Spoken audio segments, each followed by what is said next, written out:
Hello everyone, welcome to a new MechLord video. Today's theme is, what is the worst Yu-Gi-Oh card of all time? There's plenty of garbage Yu-Gi-Oh cards out there. Cards that are either comparatively worse than others in the format that they were released in, cards that just don't fit with the archetype whatsoever, and cards that are just dreadful, laughably terrible, a complete waste of time, space, and ink.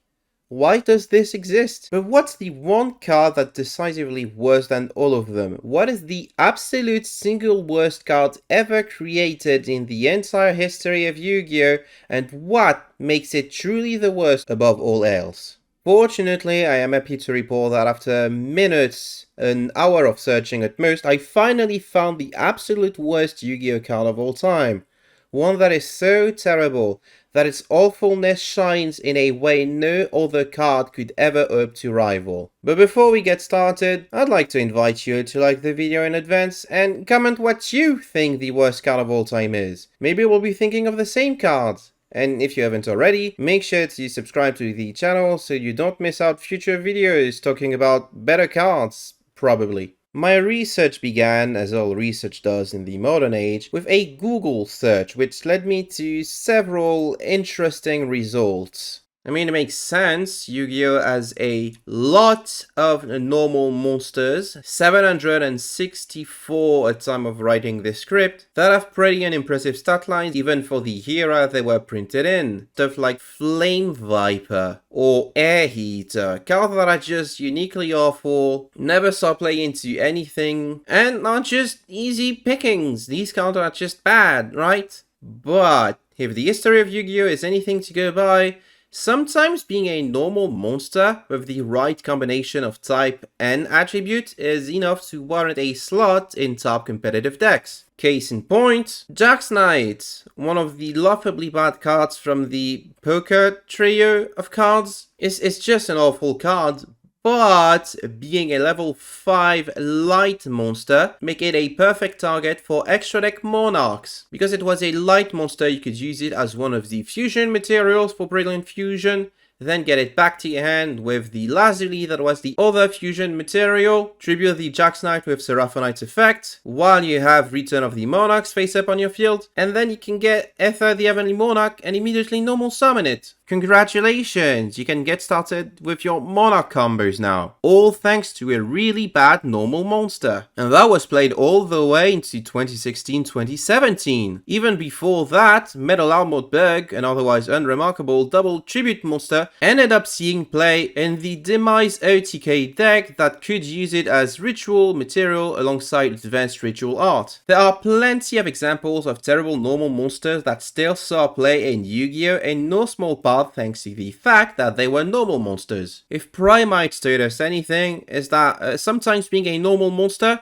is the best thing you can get. For a very similar reason, I'm also excluding all of the low-level vanilla fusion monsters from ages ago, if only because instant fusion made them all worth considering as free summons for extra deck plays. And sure, these cards were all terrible at the time of their release, but they eventually became decent thanks to other cards enabling them in a way that was probably never intended. So for the purpose of this video, I am excluding cards that have the potential to be used or abused in the future, no matter how far that is, because, hey, can you assure me that tomorrow's metagame won't be ruined by a deck using Drooling Lizard?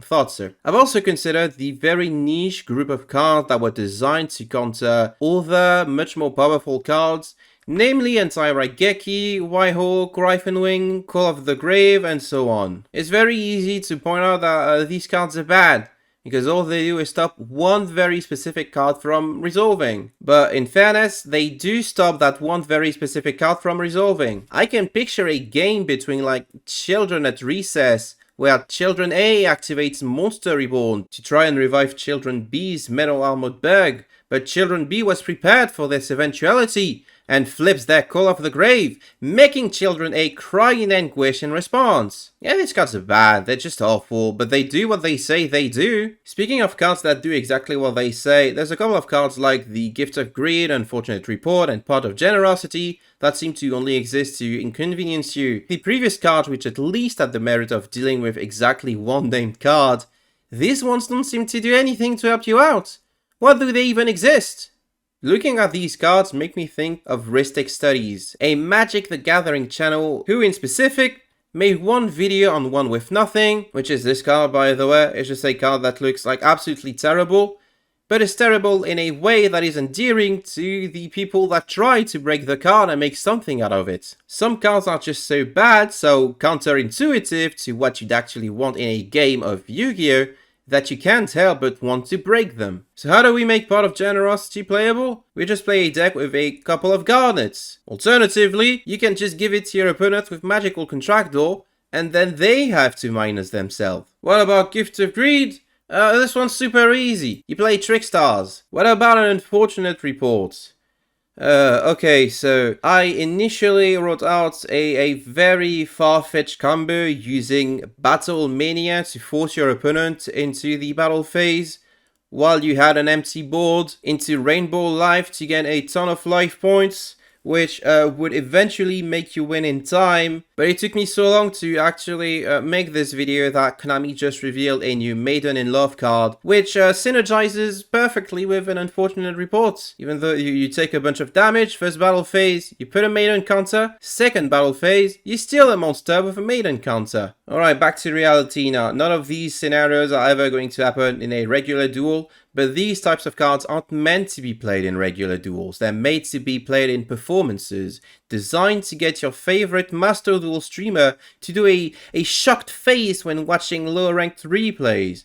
These cards exist as a challenge whose reward is pure entertainment. The same can be said of cards like Xian Spy, except Xian Spies also has some very specific applications in Duel Links farm decks and OTKs. Turns out, giving your opponent a Montage Dragon with a lot of attack, so you can ram into it with Hubel Ultimate Nightmare, is an instant win against NPCs, who would have thought? Also, there was a Tachyon FTK in Duel Links thanks to this card, not to be confused with the Tachyon FTK in Paper Yu-Gi-Oh! Maybe Tachyon as a whole is just a mistake. Speaking of Duel Links, remember when decks used Last Gamble to get enough cards to wipe the board with Final Destiny? There was also an era in Duel Links where stall decks used the skill One Card Wonder in order to start with no cards in hand but draw a lot of really annoying cards over the course of the duel, which required for this skill to get nerfed, which still allowed some versions of the deck to be playable and incredibly annoying, until the skill was nerfed a second time in a way that made it impossible to play it the way that people were playing it.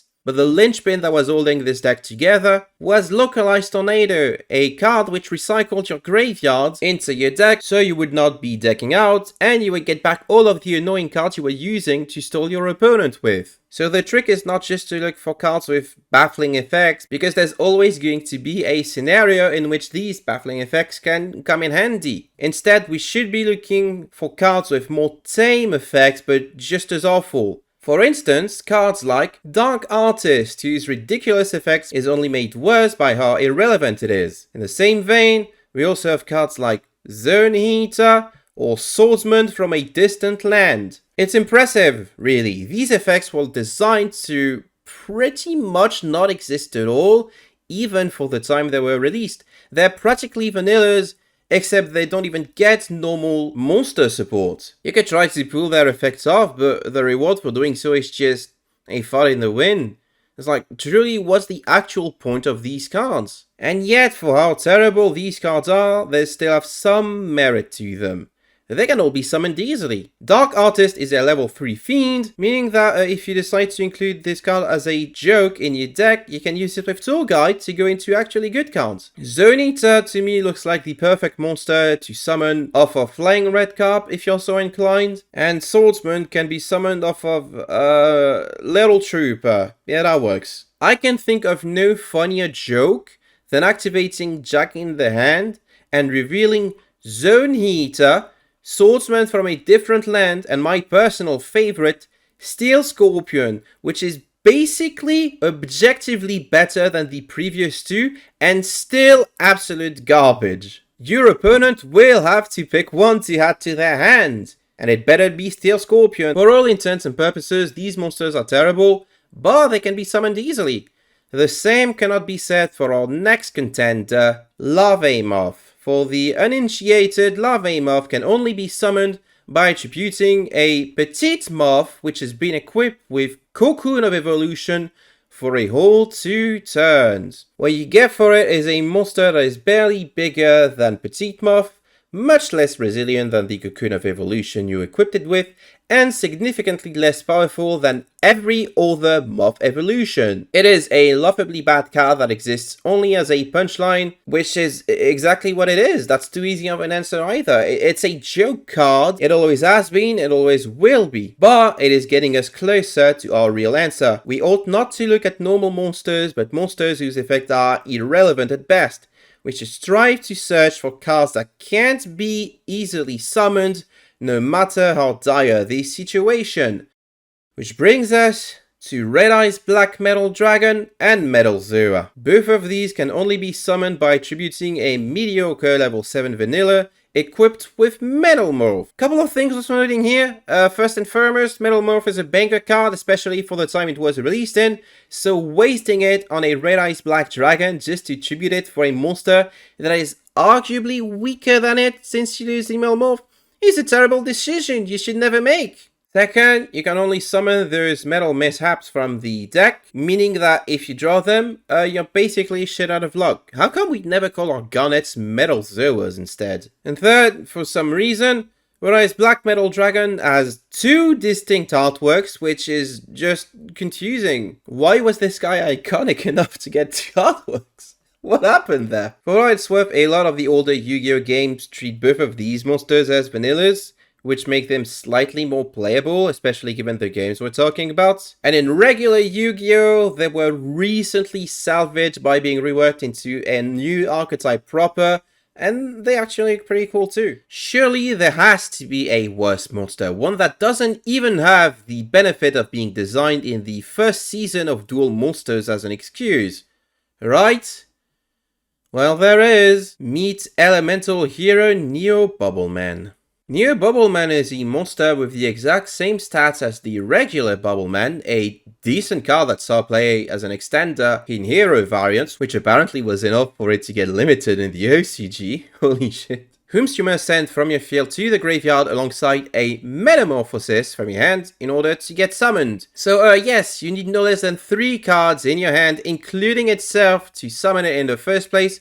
And one of the 3 has to be Metamorphosis, which is an insanely powerful card that is banned to this very day! Let's talk about Metamorphosis for a second. Seems Metamorphosis has committed, include but are not limited to, turning any Scapegoat token into Thousand Eyes Restrict, which is probably the most common play with Metamorphosis, turning a Sangan into any level 3 fusion monster, which in turn allows you to search anything with the Sangan, turning a Cyber Dragon into Dark Bolter the Terrible, Fiend Skull Dragon, or Reaper on the Nightmare, all 3 of which were decent fusion monsters for the time. Turning a Red Eyes Black Dragon not equipped with Metal Morph, this part is very important, into a King Dragoon if you were feeling spicy playing your dragon deck, or alternatively, the Last Warrior from Another Planet, if you decided neither player were allowed to play Yu-Gi-Oh at all. Turning a generously gifted Lava Golem into a Gatling Dragon, and so on and so forth. If Metamorphosis were legal today, I bet it would still be seeing play. Turning any level 1 monster into an Infernoid Evil, any level 2 monster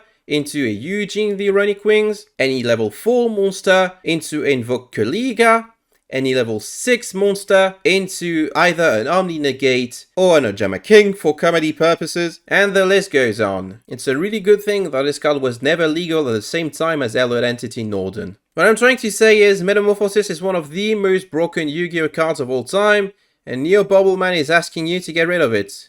What do you get in exchange? A monster who is always treated as Bubbleman while it's on the field, which is nice, but also not necessary, because turns out I already had a Bubbleman on the field before the one I triggered it, and which destroys any monster that battles with it at the end of the damage step. Neo Bubbleman is a glorified removal card that asks you to pitch one of the greatest cards ever printed and another perfectly fine card for a card that's weaker than Hyper Hammerhead, a card that was released 2 whole years before it. And the worst part is, you can't even summon these guys without cheating it out nowadays, because one of the 3 cards you need to have in your hand to summon it is banned. Cards like Elemental Hero, Flame Wingman, Infernal Rage can summon it because they do ignore summoning conditions, but Why would you use your infernal rage like so? Neo Bubbleman's effect is so incredibly irrelevant that going through a combo line just to summon it feels like an insane waste of resources when you could have just normal summoned Heraldic Beast Basilisk instead. The wiki also shares the very insightful tip of equipping it with Bubble Blaster to protect it against battle destruction once and avoid taking battle damage in the process. Congratulations!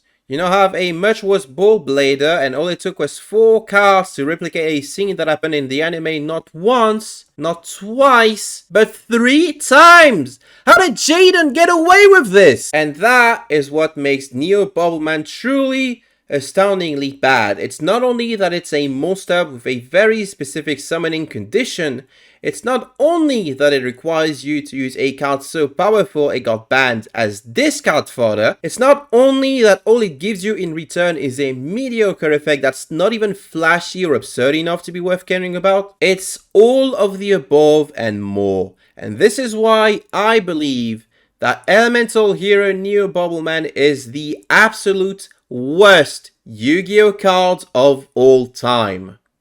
Thank you for watching this video. I do hope that you enjoyed it. Once again, if you did, make sure to like, comment something nice, and subscribe if you haven't already. And if you'd like to support me further, you can check out my Ko-fi in the video description, where you can make a one-time donation or a monthly pledge, or become a YouTube channel member. Speaking of which, I would like to thank my Ko-fi donators in the forms of Dingus, Childish Boy Zero, Jimmy, Zinnia, Yannick, Sile, Mark Lu, 14016, the Abyss Actor Guru, Orc Price and Exorcist, and I'd like to thank my YouTube members Stern A, Crimson Reaper 5, Troy Bolton, and Genius Wannabe. Thank you all for the support, it is really appreciated. And that's it, that's my take on what's the worst Yu-Gi-Oh card of all time is. I wrote this script a while ago, and then I never got to work on it because I'm lazy, and I have a ton of other scripts that would make from, I hope, pretty entertaining videos, so look forward to that next. Less Duel Links content, more content about not playing Yu-Gi-Oh at all. I look forward to that. Anyway, thank you for watching once again, take care everyone, I will see you all next time.